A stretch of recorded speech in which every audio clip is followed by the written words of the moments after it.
Dear students, in this lecture video, we studied about the continuation of different terms considered for power plants and their significance. The previous lecture video, we studied about the some terms, which are considered for a power plant, and then its significance. In this lecture video, we studied about the different types of the curves which are used in the power plant and their significance of the curve also. First we studied about the load curve. So now you see the figure. This is the load curve. So the graphical representation of the load curve. X-axis time in hours, Y-axis power demand in kilowatt. So from the load curve, this is the hour curve. From the load curve, you can easily understand the otherwise how to calculate the base load and then average load and then peak load based on the load curve. So what is mean by the load curve? What is the definition of load curve? The curve showing the variation of the load. You see the variation. This is the variation of the load on the power station with respect to time. With respect to time is known as the load curve. This is the definition of the load curve. The next, the load on the power station is never constant. You see here some load, again here load. That's why we are calculating the base load. This is the base load. Because up to this only is the base load. This is the maximum load, that is the peak load. So this is the average load only. So therefore the load on the power station is never constant because it varies time to time, which is already shown in the diagram. This is the load curve. Next we studied about the what are the types of load curve. Three types of load curve, that is the daily load curve, monthly load curve, yearly load curve. What is mean by daily load curve? Mean the load variation during the whole day, only 24 hours. With respect to time only, load versus the time, but a time in the 24 hours only, that is called as a daily load curve. And then what is the monthly load curve? Means the time is in terms of a month. So therefore the curve is plotted against time versus load only. That is the monthly load curve.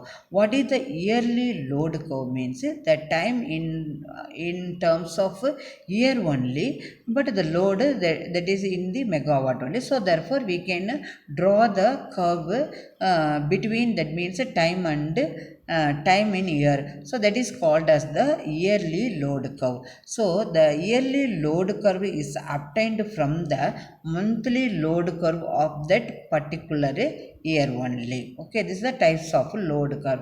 The next is now we studied about the significance of the load curve. Then the area under the load curve represents the energy generated in the period considered only. And from the load curve only we can consider the base load, average load, peak load. The area under the curve is divided by the total number of hours gives the average load on the power station.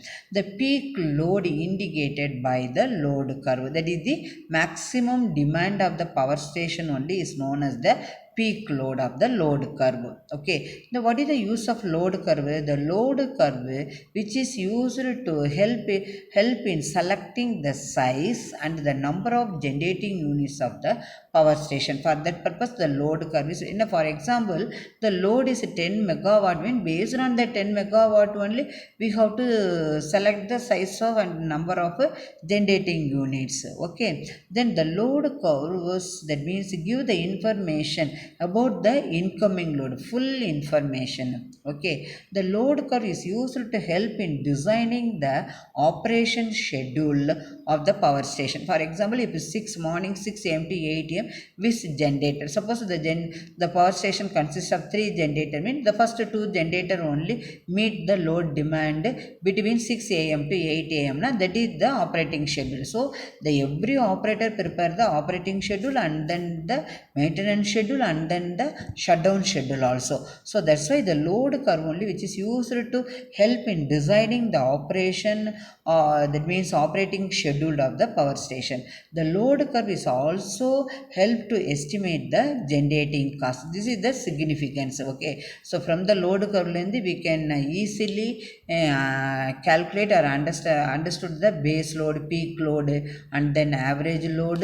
and then how to that means choose the size and number of generating units, and then what is the incoming load, and then what are the operating schedule, and then how to calculate the generating cost. These are the significance of the load curve only. Okay, then next, load duration curve.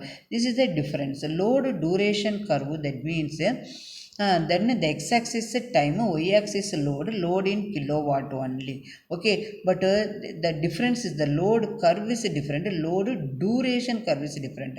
When the load elements of the load curve are arranged in the order of descending magnitude means what? 35 kilowatt, 30 kilowatt, 24 kilowatt, 18 kilowatt, 3 kilowatt. You see, this is the load curve. This is the load curve, daily load curve. So 18 kilowatt, 35, 24, 30, and then 3 kilowatt is there. But then the load duration curve, that means the load elements are arranged in the descending magnitude. So that's why 35, 30, 24, 18, and then 3. Okay, so therefore this type of the curve only is called as a load duration curve. Okay, but the parameters same, x-axis is time in hours, y-axis load in kilowatt, but you see the order is nothing but in the descending order of the magnitude only. This is called as the load duration curve.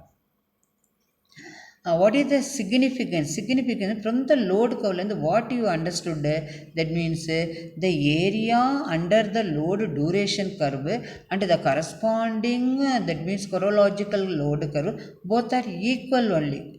Okay, but equal, but in the load curve, that means the load differently mentioning, but in the load duration curve in the descending order only the load mentioned. Okay, so the load duration curve represents that the total energy delivered by the generating station with optimized operating unit. This is the another advantages of load duration curve. The load duration curve gives a clear analysis of the generating power economically, and because we know in the descending order, the previous lecture 35, 30, so you can know. So therefore the analysis of generation power economically is very easy with the help of the load duration curve.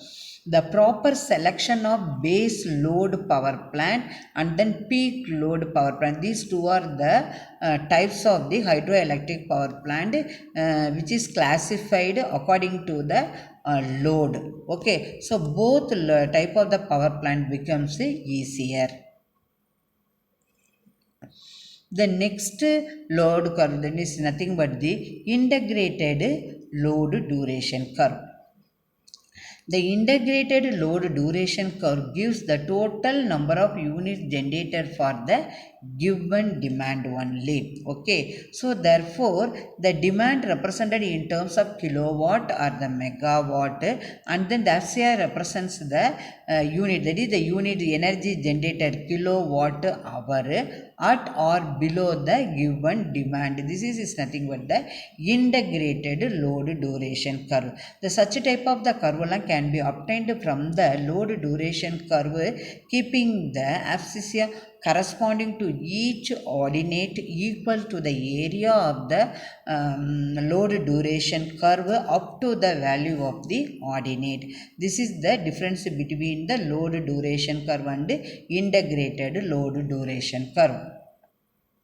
The next curve is nothing but the mass curve. What is the definition of mass curve? The mass curve gives the total energy consumed by the load up to a particular time in a day. The particular day, for example Friday means the Friday, particular time, for example 12 o'clock, that time how much energy consumed by the load, that is known as the mass curve.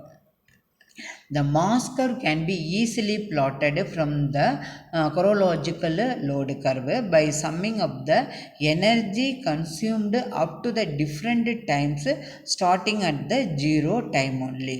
The mass curve is used in the study of variations between the rate of water flow and the electrical load for hydroelectric power plant, and also it is used to, the mass curve is used to determine the necessary storage. Okay, so this is the advantages, and we already studied in module 1 hydroelectric power plant la mass curve, load duration curve, and then hydro cycle, hydrological curve, everything we are studied.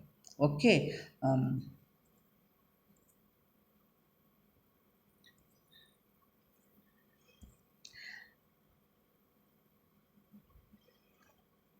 So, in this lecture video, we understood the what are the different types of curves considered in the power plant, and then how to draw the different types of curves, and then what is the significance from this length, from the curve length, what we understood. Thank you, student, for watching this video.